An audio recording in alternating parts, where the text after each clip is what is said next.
हाय friends, मैं हूं Manav. Welcome to movie shovie international. क्या हाल चाल है? सब कुछ बढ़िया है। एक्शन मूवी देखने का मन है जिसके अंदर खूब सारे इमोशंस भी हों, गिल्ट भी हो, थोड़ा सा गैंगस्टर बना भी हो, थोड़ा सा एक ऐसा एजड इंसान हो जो आपको होप दिखाए कि जो वेटरन स्टार्स हैं जैसे कि लियाम नीसन, ये कभी भी बूढ़े हो ही नहीं सकते क्योंकि शेर कभी बूढ़ा होता नहीं है। तो काफ़ी अच्छे तरीके की रिप्रेजेंटेशन है।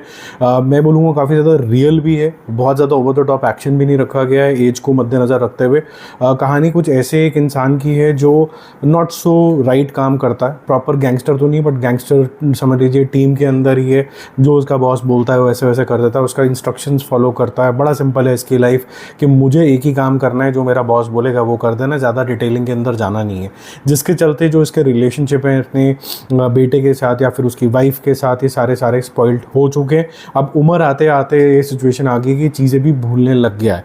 लेकिन इस भूलने के चक्कर के अंदर क्या एक ऐसा मिशन बीच में आ जाएगा जो इसकी जो इंसानियत है उसको बाहर लेके आएगा, जिसमें ये खुद की लाइफ में जो भी इसने कुकर्म करे हैं उसमें अंदर रिडेम्पशन ढूंढने लग जाएगा। वो सारी मूवी है।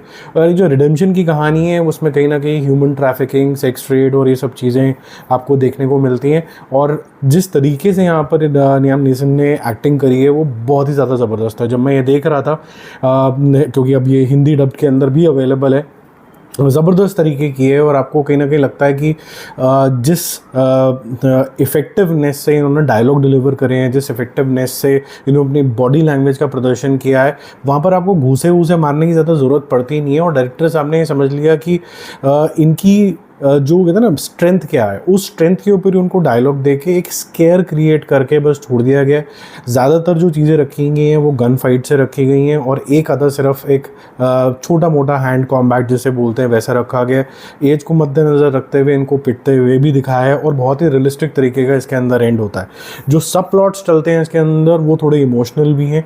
और जो इसके पोते के साथ जो रिलेशनशिप दिखाया गया है या फिर जो इसकी डॉटर इन लॉ के साथ जो रिलेशनशिप दिखाया गया, डायनामिक्स दिखाया गया, या फिर एक और लड़की से जिससे इसका थोड़ा हुकअप वगैरह कुछ हो जाता है, ये सारे सब प्लॉट्स जो चलते हैं वो कहानी को और ज़्यादा डेप्थ देते हैं, जिससे आपको इसके कैरेक्टर को और समझने में आसानी होती है।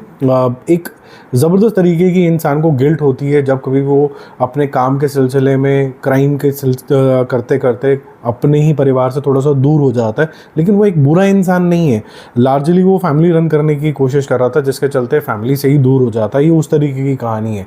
एंड बहुत ही ज़्यादा रियल रखा गया, मुझे काफ़ी ज़्यादा इफेक्टिव लगा।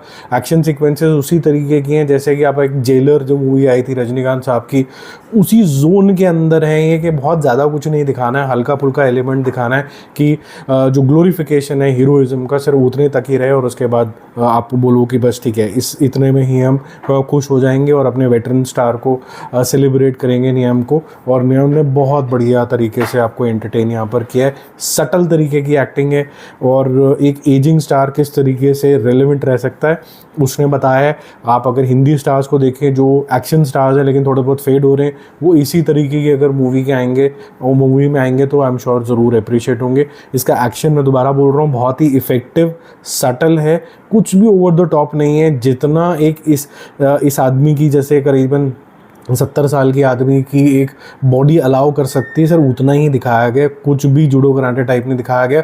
और पास्ट के अंदर क्यों ये चीज़ें कर पा रहा है, बॉक्सिंग, ये सारी चीज़ें, ये सारा रेलेवेंस भी प्रॉपर तरीके से डाल के एक्सप्लेन किया गया। मेरा मूवी जो भी स्कोर इसके लिए रहेगा 3 स्टार आउट ऑफ 5। काफ़ी इफेक्टिव है। कुछ और तरीके की इफेक्टिवनेस आ सकती, क्योंकि आई थिंक ये जो मूवी है अगर ये कुछ साल पहले और आ जाती जिसमें ये और एनर्जेटिक थे, थोड़े और यंगर थे, तो और ही ज़्यादा स्वाद आ जाता। आज की जो जनरेशन होती है वो इस तरीके की थोड़ी फास्ट पेस चीज़ें पसंद करती है, जहाँ पर ज़्यादा ज्ञानबाजी हो जाती है वो थोड़ा ज़्यादा पसंद नहीं करती है। इसके अंदर ज्ञानबाजी भी ठीक ठाक सी है। बाकी हम जल्दी मिलेंगे और रिव्यूज़ और अपडेट्स के साथ। Bye bye.